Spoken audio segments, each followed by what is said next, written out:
Yeah.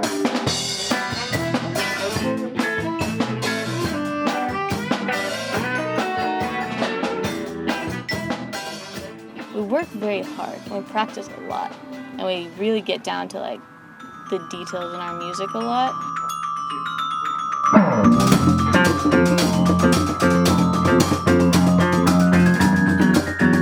But the general like overarching theme seems to be that we don't take ourselves too seriously, or at least we pretend not to.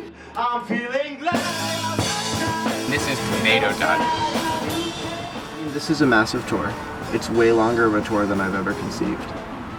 The fact that we're doing it is ridiculous. And it's already been incredibly rewarding. So even if it all goes wrong, it'll still have been worth it. 6 weeks, 46 or 7 days, something like that. So it's ridiculous. But it'll be interesting. All right, guys, you guys ready to party? I brought the eggs. You got the eggs. I got the iron.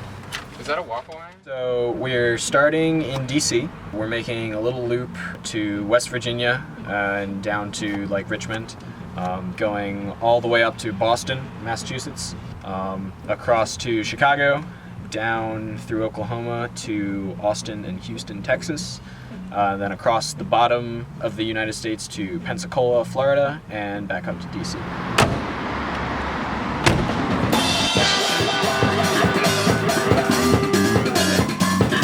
As wacky and playful as we are, we're not trying to stay a college band. We're trying to really push ourselves and see what is possible.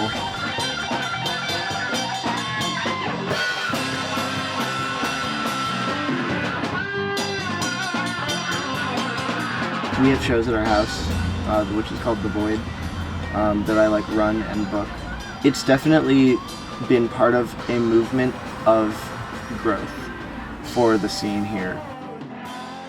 You know, like we kind of are like weird, so other people feel less weird. And how many shows have you been to where like no one's dancing? Like we are gonna start the dance party. Yeah. If anything. Yeah.